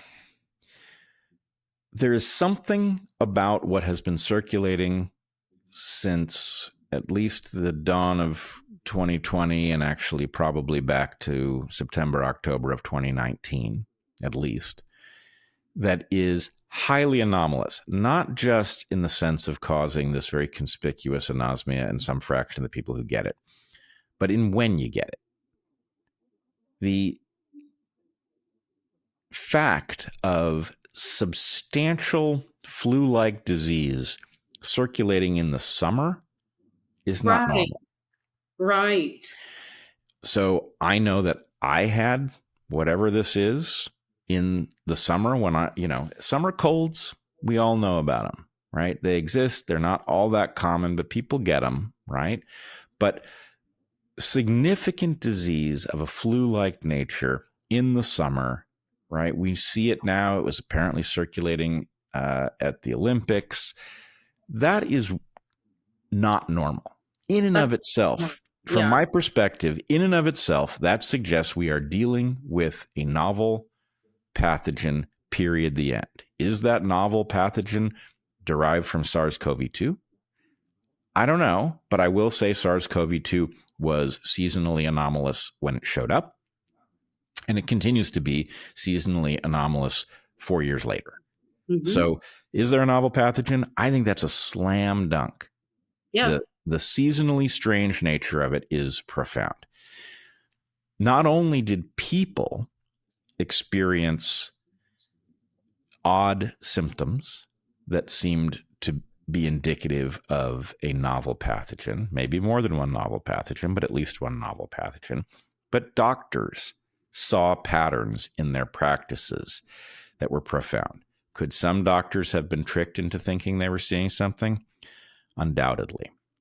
But many of the doctors who saw this saw something unambiguous, and they have had plenty of time to reflect. Many of them believe in the tyranny that was imposed on us. They believe in the psyop that was used to mesmerize people. These are not people who are shy about the possibility of us being induced into a kind of mania and induced into self-harm. So when those doctors tell me, no, actually, here's what I saw in my practice, here's what made it different, I think we are obligated to listen. So you've got people's What were some of the things, may I ask? Say again? What were some of those things? I mean, beyond the anosmia, and like tinnitus was a big one too, right? Well, I guess it's more associated with the shots, but what were the docs that you heard from saying was kind of a trigger for them to like, it's something you feel inside. It's not really your brain, it's your heart. It's like, yeah, something's different here. Well, I mean, let's just take the obvious one, which is the one I mentioned before, which is the seasonally strange phenomenon, right? If people are coming into your office in the summer with something flu-like, that tells you something. Yeah. I would say this one is going to be controversial because, of course, at least in the U.S., people have not really woken up to the fact that ivermectin and hydroxychloroquine actually work for this disease. They still think that was a promising start that turned out to be incorrect. But the fact that the disease in question clearly responds to ivermectin and hydroxychloroquine is a kind of evidence. Now, it's not as narrow as it might be, because ivermectin at least has broad activity against RNA viruses. And in fact, I want to come back to that because I think it actually... Say again? And helminths and ectoparasites. Sure. It's no wonder it got a Nobel Prize, man. That stuff does a lot. It's an amazing... And to be so safe while being able to treat such a wide range of parasites. And can I ask you something? Sorry to interrupt you, but sure. Specifically, I guess I should have asked more specifically because I would find this intriguing. Do you know a subset or a pool of doctors who in 2020 now, before the shots, had patients coming in off season, like females who are having menstrual problems? That's a great question. I don't think so. I will ask the doctors that I will ask the doctors that I'm close with if that was one of the things they saw, but I have not heard them mention that. So let's just say something personal. Yeah, go ahead. So this is a case of one, but my experience with whatever this new pathogen did disrupt my menstrual cycle. So really? Before the shots. And I know you didn't get... I didn't get any of those things. So yeah, me either. Before it was actually, wait now. No, that was while the shots were being deployed. I think it was 2022. So they were all over the place. So yes, it's possible that I was getting the effect of some shedding or whatever, but the timing was very interesting. It's like I was, not to be too personal, I've told this story before though. I'm very regular and I totally skipped a cycle. So some women say that they've experienced in the shot context excessive bleeding, even come out of menopause to start bleeding. But for me, it was like, the opposite end. So I'm like, this is really, and I'm not saying it's directly because of the experience I had with this, whatever it was that knocked out my smell, but it's kind of suspicious that it all happened at once. So yeah, there's no doubt in my mind that whatever it is that's embedded, and I kind of know because I've studied this, in the spike protein really messes up human physiology. Yeah, spike protein's a doozy. And I want to come back to that one also. But if we go back to our list of things that are suggestive of a novel pathogen, Mm-hmm. you've got personal anosmia stories and other weird symptoms. You've got doctors who are seeing weird patterns in their practices. Among those patterns, you're seeing the circulation of a severe disease in summer when it shouldn't be circulating. And for doctors who dared prescribe it, they saw it react to ivermectin and hydroxychloroquine. Now, I don't think that nails down the identity of the novel pathogen, but I do think it says you had a novel pathogen circulating, and it is strongly suggestive that it was an RNA pathogen, not a DNA virus.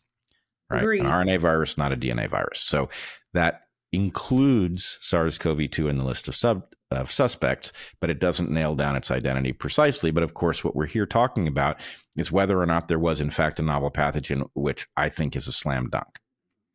Now, the last thing on my list, maybe we'll come up with something else, but the last thing on my list is the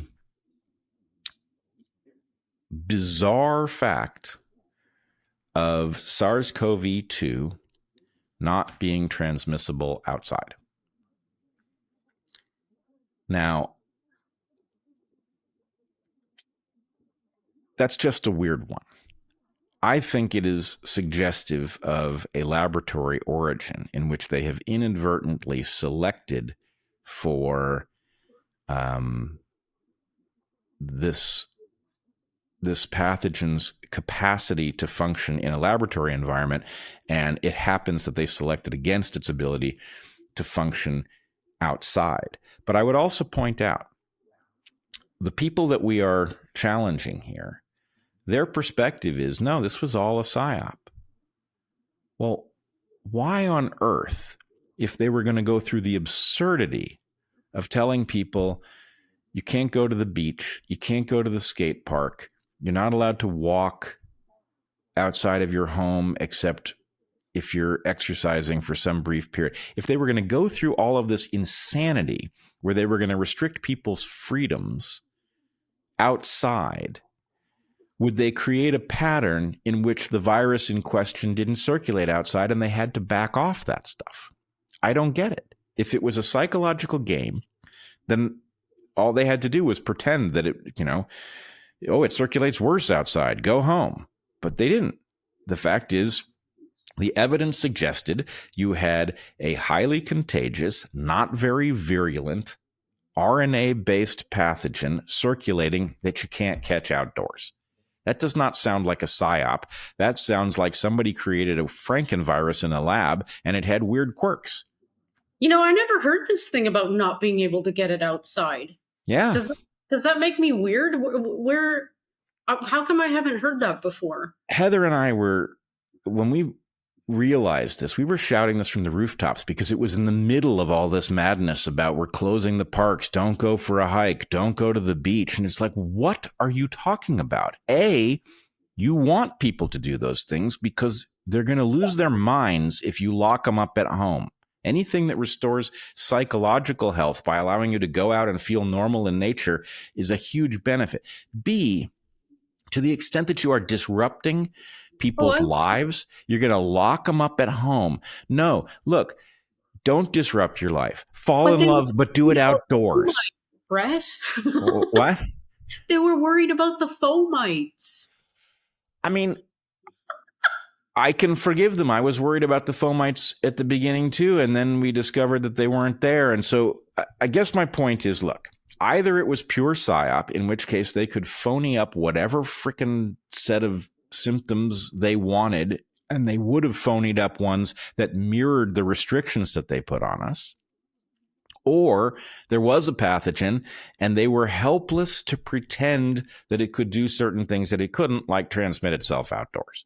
But that's really smart. I've never kind of gone down this line of thinking before as to the design of what they did. But that's really smart. If I don't think they did this, I think they absolutely have no idea what they unleashed on people, whether or not it was released on purpose or not. you can't predict what's going to happen once it gets into a real human population anyway. So it's mad science. But how brilliant is it that they could use the fact that there's something going around really, really transmissible, not virulent, so that people, even like, it's amazing what the mind can do. If you get symptoms that are outward, like runny nose and red eyes and stuff like that, it's far easier for you to convince yourself that you're sick. But if you don't have these, you can still convince yourself that you're sick and get symptomatic just by your mind. It's incredible. So, like, you're right. They didn't have to actually disseminate, whether by accident or not, some kind of pathogen to play on the psychological aspect of this, to scare people into being, like, preventing themselves from being sick. But it's like, wow, how effective would it be if you could just get them a little bit sick? And like I said, I don't think that's what happened. It's just a really interesting thing to think about. It kind of, it aids in this idea that this whole pandemic thing was an imposition of control to see how far they could get for whatever purposes they have in their minds. But well, that's what I think. I think most of what happened was a psyop, but I do think there was a novel pathogen, and that, I don't think it was necessary. I think their psyop tools are pretty sophisticated, but it's hard to imagine why a pure psyop would have told us don't go to the beach and then have to back off that because it turns out you can't get it there and everybody figures that out. Well, I have an answer to that that's possible. I was, I'm a surfer. And so to be restricted from going to the sea, which was a thing that they did, is torture. A surfer knows if there are waves. We don't get waves often where I live. So it's like, when there are waves, you go, like, you paddle out, you have 2 sessions in a day. It's like, and so for a, it's so crazy for me to think about this. Not only were we instructed for our safety not to go into the sea or near the sea, they enforced that. There were police choppers, there were boats, there were jet skis, there were land soldiers. They enforced it. We found ways around that, by the way. We just paddled out in the dark, but because they weren't working then. But perhaps the motivation was to deprive people of vitamin D and electron exchange and earthing and all these things that you do when you go outside into nature. Like, if you take your shoes off and walk around, I don't know if you believe in earthing, but I can't see it being not beneficial to take off the old shoes and put your little feet on the ground and walk around and create some electricity. I mean, that seems like a good thing to do if it's something that happens. I mean, psychologically, it certainly is. I don't know whether there's anything beyond that, but Yeah, it feels good, right? And being in the water, the other thing is what you said. They want to actually impose psychological terrorism on people, because it's like, as opposed to getting in the water and having that lovely experience of being submerged in the water, in the seawater, for example, if you're lucky enough to go swimming in seawater, to have that. Lots of people have routine, right? To have that taken away from you it's psychological torture in a way. And nobody can argue with me on that. It is. Yep. You can't just disrupt somebody's routine that is directly linked to not only their mental health, but their physical health, and then tell them that it's good for them. You can't do that. Well, at the very least, as I've pointed out many, many times, everything they told you was the inverse of what you should do. Yeah. Right? They sent you home. No, you should go out into the sun, right? For many different reasons. You should go out into the sun. You should socialize there. In fact, if you can figure out how to dress, you could move your entire social life outdoors and be perfectly safe. And this would be an imposition, because the things that you might once have done indoors, you can now do outdoors. But it didn't have to turn the world upside down. Nope. And yet they isolated us from each other. They shielded our faces so we couldn't see facial expressions. They disrupted the development of children. They forbid doctors to do what doctors are supposed to do, which is to figure out how to treat sick patients that come into their office. They mandated shots that did a tremendous amount of damage and did not control the disease in question. Cool. They then told you to get boosted up the wazoo, in spite of the fact that the more boosters you got, the more of this IgG4 attenuation signal your body produced. Every single thing they told us was wrong. Right. So Right? this is the thing I was going to ask you before. I'm on record saying this a number of times with various people. I think I believe, and I know that this is just a belief. It's not scientific truth.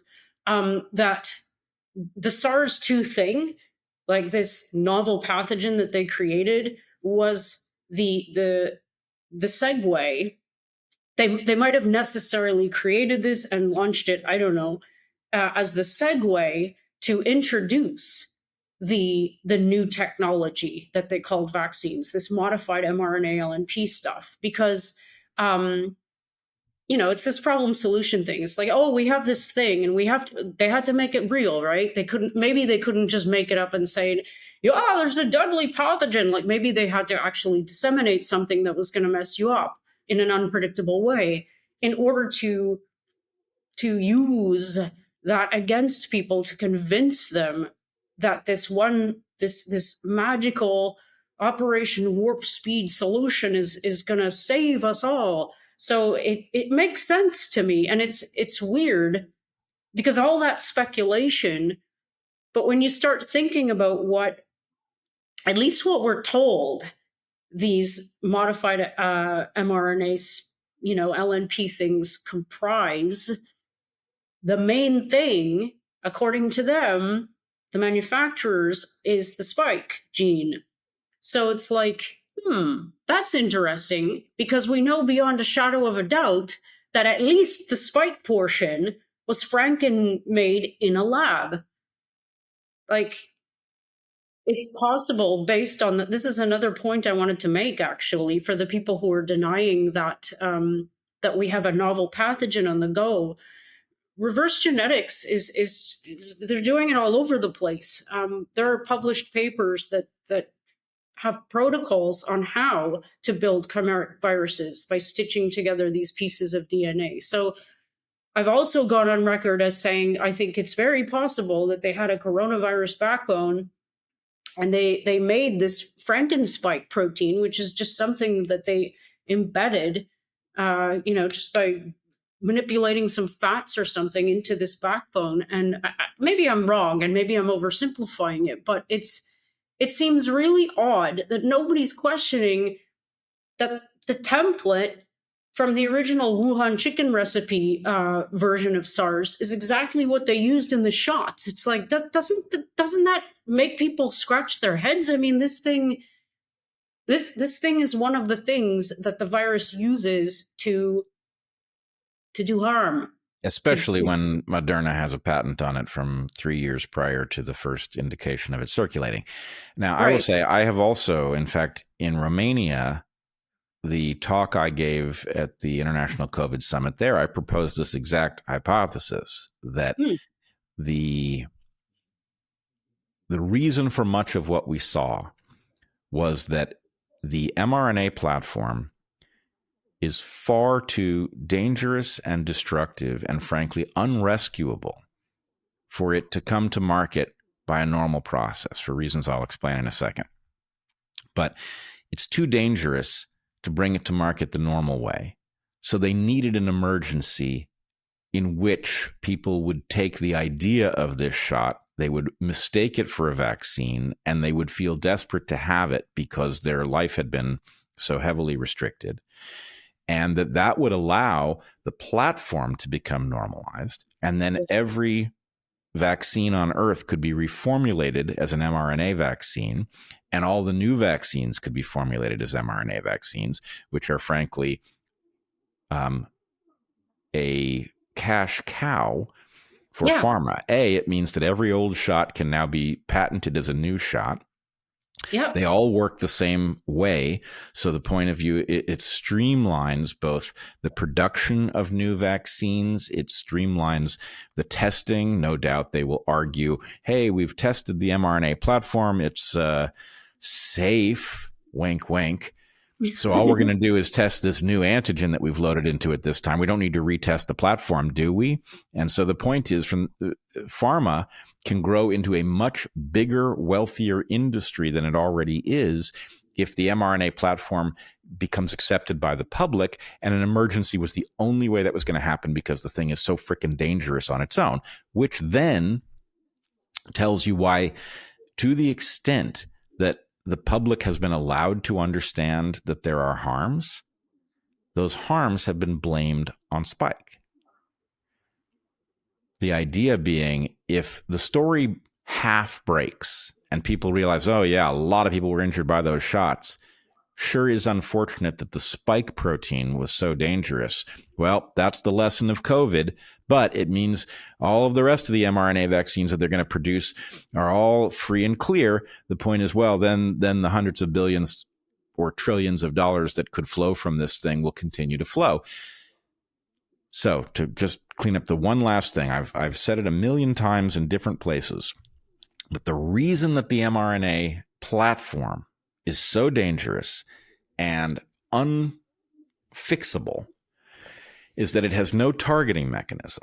Yeah. And that means that the mRNA messages will be picked up by whatever cells they encounter.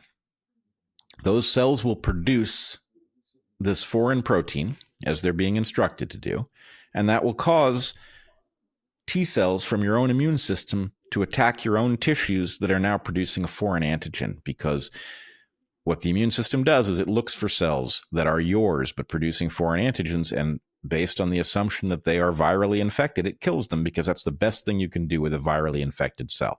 So why do you get myocarditis from an mRNA shot? It doesn't have anything to do with Spike. Spike may be making the problem worse, but the fact that your heart cells are producing a foreign protein means that your immune system will spot them as virally infected and it will destroy them. And myocarditis is not the problem. Myocarditis is a symptom. Myocarditis means inflammation of the heart. What is that inflammation the result of? Damage to the heart. Immune Heart response. damage, right. So you've got this highly dangerous platform that can either be worth nothing because you can't use it, or it could be worth hundreds of billions to trillions of dollars.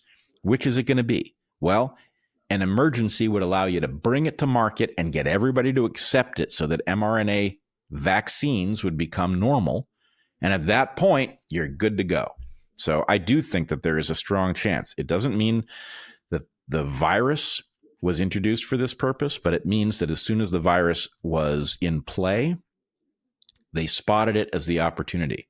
Now, could they have introduced the virus for this purpose? Sure. Would they? I wouldn't put it past them, but I haven't seen the evidence, right? Right. So I just want to add to what you just said. So I've also gone on the record many times saying that the idea that some three-letter agencies are promoting, that this is plug-and-play technology, is false. It's false exactly because of what you just said. Whatever encoding material you put in there, in this little cassette, this little lipid nanoparticle, is going to be seen by your body as foreign. You're going to mass produce that protein, and it's going to mount these things on its cell surface, and that's going to flag your immune cells to come and kill it, because it says, hey, there's something in me that's not supposed to be in me. That's what happens. That's the process. That's what lots of people don't understand yet. But here, I don't want to freak everyone out, but this is something I heard in an interview Jay Bhattacharya was talking to, and really forgive me, I don't remember his name. A brilliant man with expertise in immunology. And he got me thinking with what he was saying about this concept of dose. Now, people are being told that they're getting injected with 30 micrograms or 100 micrograms, depending on the Pfizer or the Moderna product of this this prodrug. Okay, but the reality is that when you inject that intramuscularly, those lipid nanoparticles are going to traffic wherever they're going to traffic. Let's not speculate where they're going to go, but they're going to go somewhere. They're going to get inside the cell, some cells. They're going to dump their cargo. And there's absolutely no way, not one single way to predict how much of that coating material, first of all, is intact. And second of all, how much and what proteins that coating material is going to produce. And that goes into this frame shifting idea. There's this paper published in Nature that clearly demonstrates, because of the N1-methyl pseudo-U substitutions, that there's a problem with frame shifting, which basically takes your codons and shifts them. And the byproduct of that are off-target proteins being produced. Who knows what they do? So let me make that clear. Because genetic information comes in 3-letter packets, which define which amino acid is supposed to be included next. If you get your frame off by 1 or 2 spaces, you create entirely unprecedented stuff. It's not what selection created or what the laboratory created. It's just effectively random. And this, so, imagine that you took War and Peace and you advanced every character in the book by 1 space, so that the spaces between words fell arbitrarily in the middle of words. It would be gibberish. Mm-hmm. And so what we've found now, this frame shifting phenomenon, suggests that a huge number of things that the cells are being instructed to create by these mRNA messages are not even, in fact, the unfortunate spike protein target. They are random garbage. And so that random garbage can have anyone, it can have significant effects. It's like, if I throw a bunch of stuff in, the cylinders of my car, what are the chances it's going to improve the way it runs? The chances approach 0, right? The chances that it's going to screw stuff up are high. How is it going to screw stuff up? It depends. What was the size of the grit? Where did it go? So that's what you're talking about. Is this frame shift thing? Sounds like, it sounds like nitpicking, but it's like, oh, do you want a coherent message or do you want gibberish? Oh, it's very important, technically, because if you just want to go from the point of view of what we were told was going to happen, you're going to produce spike protein using, your host cell machinery and then mount an effective immune response. It's like, well, actually, and the thing about it is these off-target proteins, probably for the most part, they just get degraded by normal processes.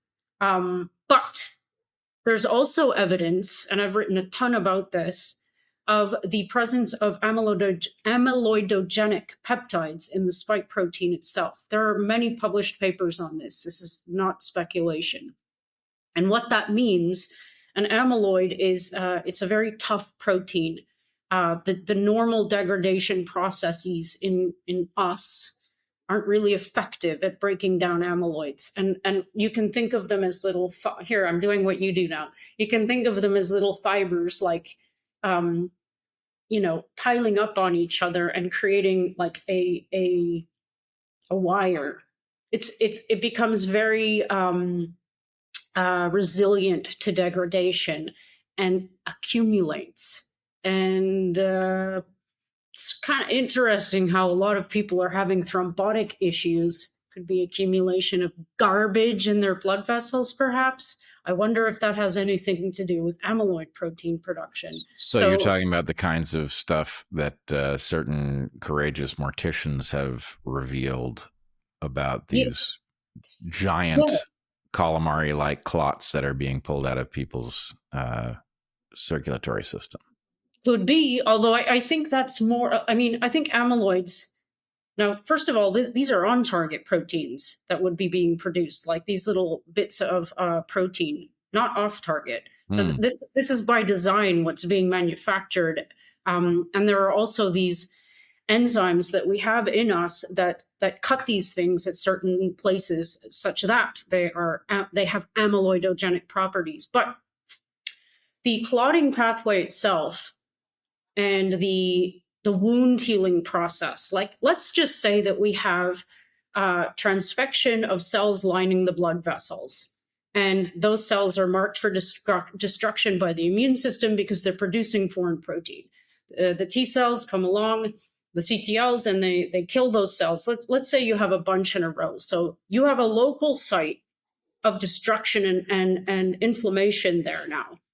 And the wound healing warriors are going to have to come in now. You can think of it as, when you get a cut, you have wound healing processes that create new tissue, and it generally ends up being a scar because of the types of proteins and stuff that are being deposited there. You'll notice that a scar, for example, is less flexible.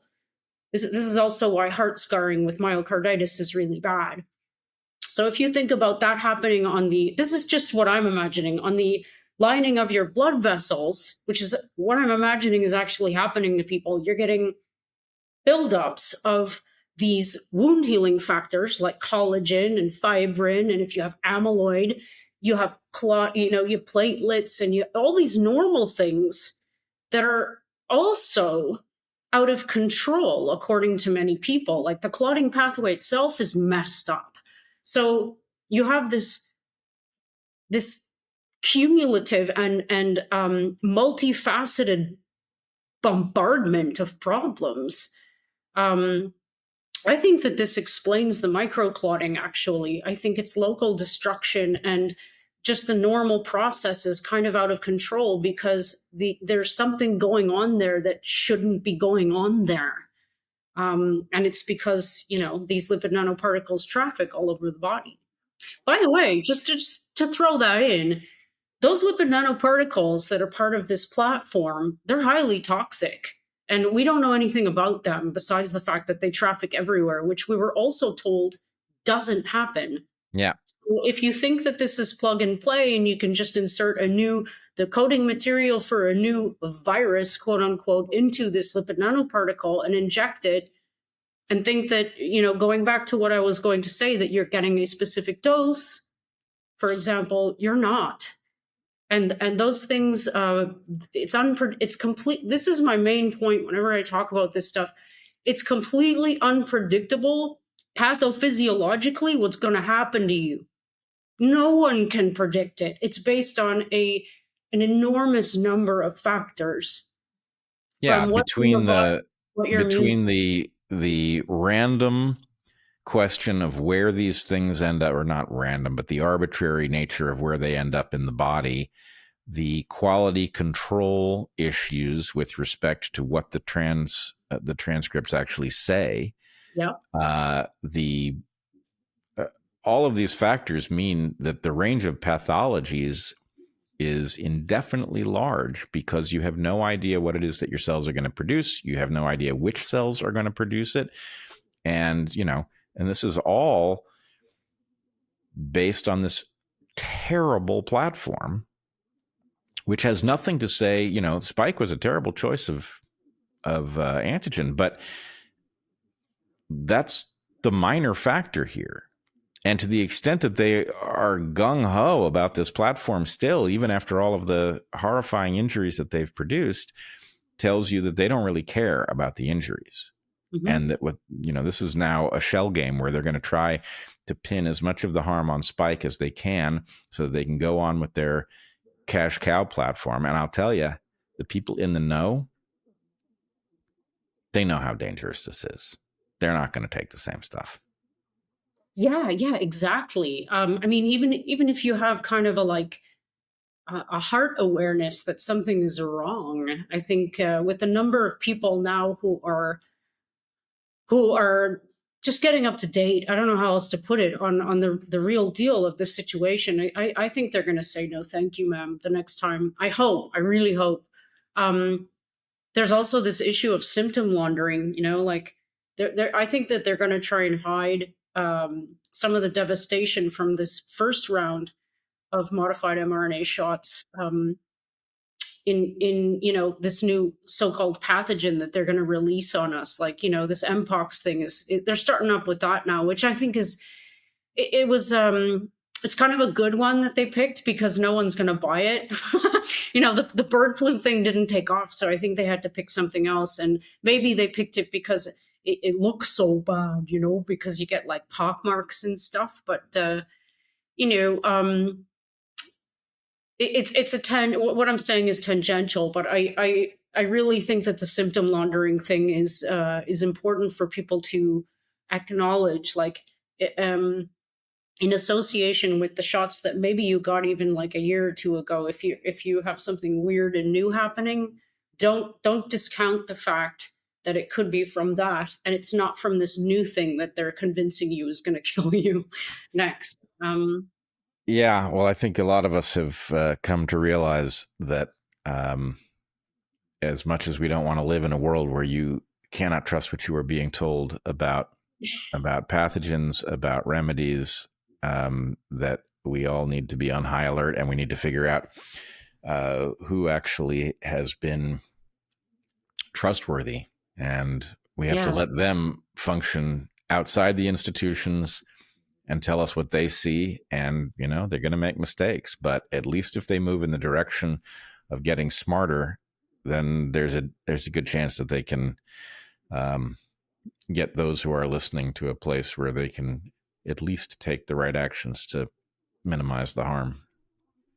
Yeah, 100%. Couldn't agree more. All right. Well, this has been fascinating.